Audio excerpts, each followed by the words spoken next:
actually maybe then just bring it down. Yeah, I think that's let me just make sure I start recording. So yeah, if we click that. I think I already started this one. Yeah, this one's recording as well. And then I think my little one's recording. Yeah. So you've got the headphones on. So yeah. Without further ado, we'll get straight into this. Could you just kind of give us an explainer of yourself and who you are, basically? Okay, I wasn't prepared for that, Tom. Yes, I'm Jon Barnes. I've raced cars since 2002. So, yeah, 23 years now I've been racing cars. And mainly that's been in Caterhams. So I started racing in Caterhams and then worked my way up through Caterhams into single-seaters, British GT. And yeah, thankfully, it's become my profession. I'm still racing and coaching drivers now. So yeah, it's obviously been a fantastic thing to be involved in. And Rockingham, as we're here to talk about, was always a favourite circuit of mine and somewhere that I enjoyed a lot of success at, thankfully. Yeah, and I'm going to go chronologically with this. My first question, I want to go back to the 2008 British GT Championship, the season you won the championship. Your maiden win came at Rockingham. Could you just kind of speak us through that? What was that day like? Yeah, that was an amazing weekend. I think the round before Rockingham was at Knock Hill, and we picked up our first podium of the season there, myself and my teammate James Gornall. And yeah, then went to Rockingham. It was actually the first time I'd raced there, so hadn't experienced the circuit before until that weekend. And I remember that it was on a Sunday. It was a bank holiday weekend, so we had a Sunday, Monday, couple of race days. And on the Sunday, it was torrential rain, freezing cold, wind blowing across the circuit as well, so conditions were really tricky. But myself and my teammate, we managed to pick up our first win there. I think we were 15 seconds in the lead after the pit stop, so I had a nice big lead. I had a nice relaxed 30 minutes driving around the circuit, and yeah, picked up our first win, got to spray the champagne on top of the podium there. And from that round onwards, I think we won a race at every single one of the next weekends until we picked up the championship crown as well. So fantastic weekend for us. Yeah, and I know after that as well, you obviously carried on British GT. You did some, I think you drove some Masterminds in the championship as well. What was it, as a circuit, what was it like to drive GT cars around? Really tricky. The tarmac surface there was really unusual. It was kind of unique amongst UK race circuits. So the tarmac almost had like a red-orange sort of tinge to it, and it was really abrasive. So you can imagine trying to drag an 8.3 litre V10 Dodge Viper around the circuit, or a 6.3 litre V12 Aston Martin around the circuit was always really tricky because you'd wear the tyres out really quickly. So it took a lot of skill as a driver to manage the tyre wear so you didn't kill your tyres after 20 minutes around there. Yeah. And kind of, actually I'm going to move to the kind of super send-off now. So why did you decide to race in that? So that was something actually I got a call from Caterham again, because at that time I was working as their test and development driver. And the guys from Caterham called me and they said, we'd like to give some of the staff that normally work in the factory a chance to experience a race weekend working with a diva racing driver like myself, and going through various changes on the car to try to get the guys used to doing car setup changes and recording those changes through a race weekend, because it's important to keep a track of everything that we do on the car. So Caterham called me, asked me if I'd like to drive there. It was only a few days before the event that I got sent the final instructions, and it said super send-off, and then I realised the significance of the weekend. So were you even aware before that it was closing, or was that kind of the first you realised? I think at that point there'd been rumours through UK motorsport that Rockingham was struggling a little bit. So no, like I say, until I got that final set of instructions from the circuit, I didn't realise that was actually the final race weekend. And then once I saw the timetable, I realised that the Sports and GT's race was actually going to be the final race ever at Rockingham. So that was obviously a huge privilege to take part in that. Yeah, and what was the day like for you? How can you just talk us through it? Yes, that was it was the 24th of November, if I'm correct. And so it was freezing there. Literally like 2 degrees was the maximum temperature, and it was the same on the test day, which was probably the Saturday. So yeah, it was freezing cold, really windy. It rained in the morning again, so the conditions were really tough. and the grid was a mixed grid, so it wasn't just Caterhams out there like I'd been used to when I normally drive Caterhams. This was Radicals, Ginettas, BMWs. There were all sorts, and 32 cars on the grid, so it was a very busy couple of races as well. And well, there was 2 races over the weekend. How did, if you can, from what you remember, how did, we'll start with race 1. How was race 1 for you? Race 1 was good. We'd only qualified 6th because it was wet for qualifying, and the Caterham was just on a standard road tyre. We didn't have proper wet tyres, so I was 11 seconds off Peter Hardman that put it on pole, who was actually the chief executive of Rockingham at the time. So he was in a Radical. So I was a long way off the pace in quali because the conditions were so bad and the tyres we had didn't work particularly well. But then it dried for race 1. So I started 6th and managed to work my way up to 2nd place in the race. So had a good race fighting my way through the traffic in the dry. And yeah, we had good pace, and okay, the Radical had gone a long way off into the distance, but it was great fun to beat the Ginettas in a little Caterham. Yeah, and race 2, I was present at the event, and race 2, I seem to remember you getting an absolutely amazing start, and you ended up, I think, taking the lead for the first bit, and then it was red flagged, I think. That's right. Yeah, I had an amazing start, that one. And sometimes you get those in race cars when you do a standing start and it just clicks and you hook up really well. And so yeah, rocketed off the line, and I think going into the hairpin on the first lap, we were probably 12 car lengths in the lead or something. And it was just a real shame that at the end of lap 2, the red flag came out because there was oil on circuit. Because yeah, I think we had a big lead, something like a 2 or 3 second lead over the rest of the cars. So that was a bummer. Just like those Ginettas, the Radical around you, and then you and your little Caterham just came like to the middle. It was a proper sort of David versus Goliath weekend, that, because yeah, the Caterham was 180 horsepower. Like I say, it's on road-going treaded tyres, where most of the others were on slicks and they're downforce and a lot more power. So it makes it good fun on a weekend like that, and especially on a technical circuit like Rockingham.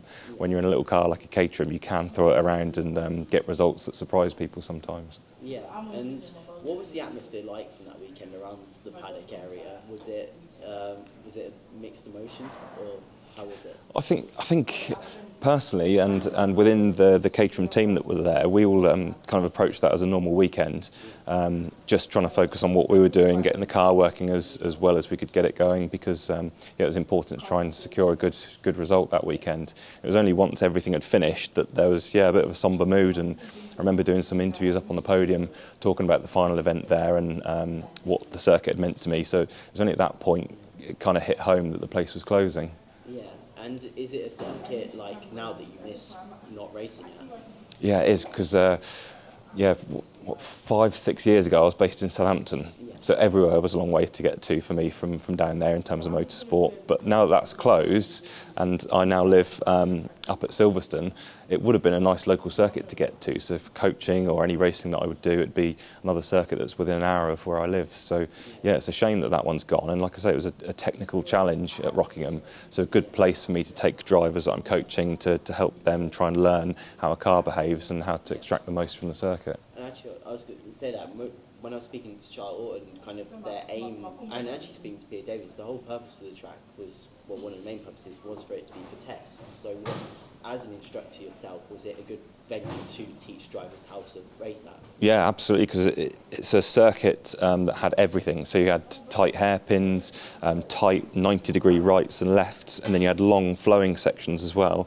And of course, once you came out of the final corner on the road car circuit, you then had the long drag through the banking and down to the tight first hairpin. So it was a circuit that had a real mix of all of the corners and everything that you would need to use to try and help a driver learn. Rockingham had, so it was a fantastic venue for that for that reason.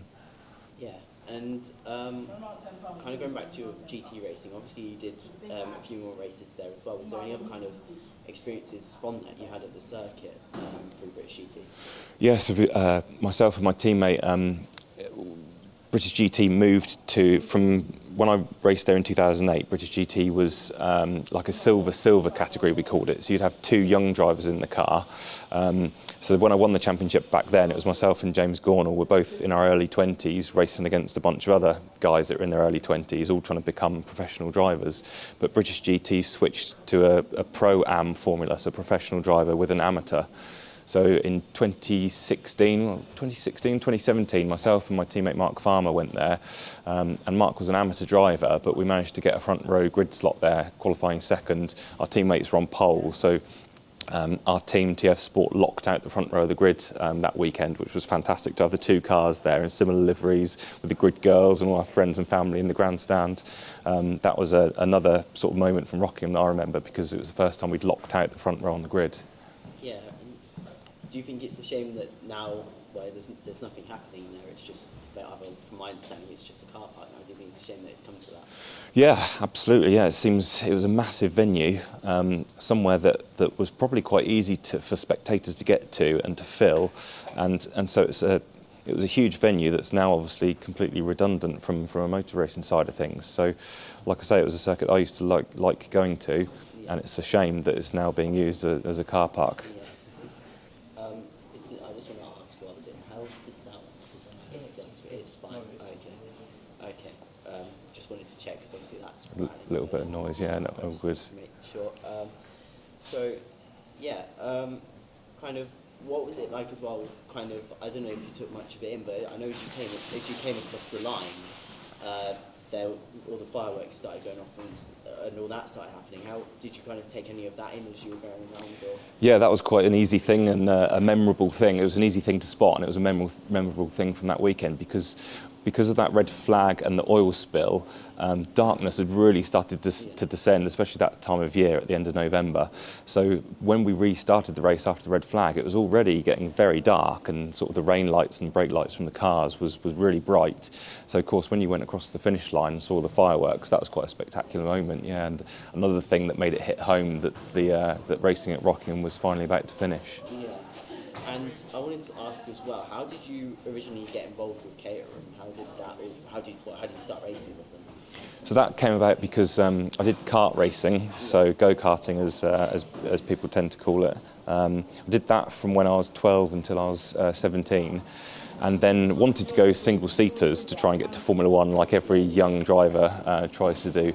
But single-seaters were so expensive, and the only thing that we could find that we could afford to do as a family was Caterham racing. Because back then you could buy a car for about £20,000, race it for an entire season for £6,000 our first year cost us. So yeah, Caterham's really was the only opportunity that I had to race a car, because it was the only thing that I could do within sort of a very tight budget.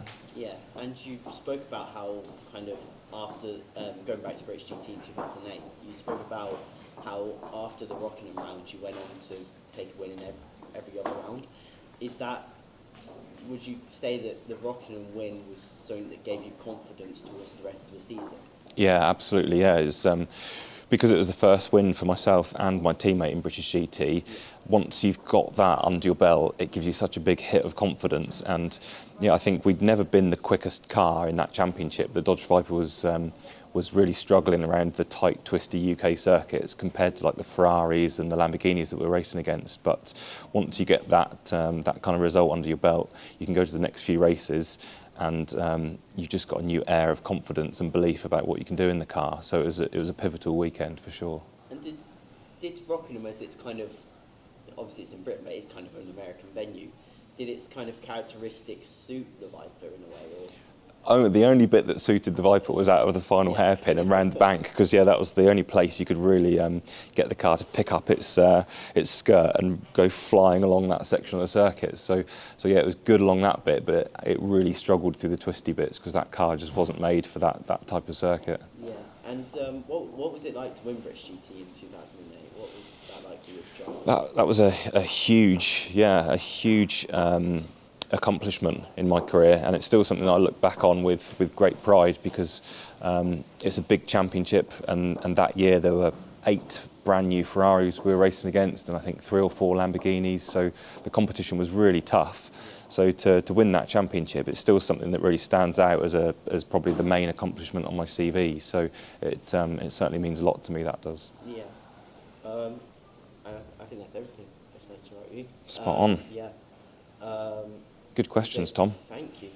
Is there anything you'd like to talk about that I haven't mentioned? No, I don't think so. We talked about how tricky the circuit was, and how difficult it was to preserve the tyres around there, and various race results and stuff. So no, I think you covered everything, Tom.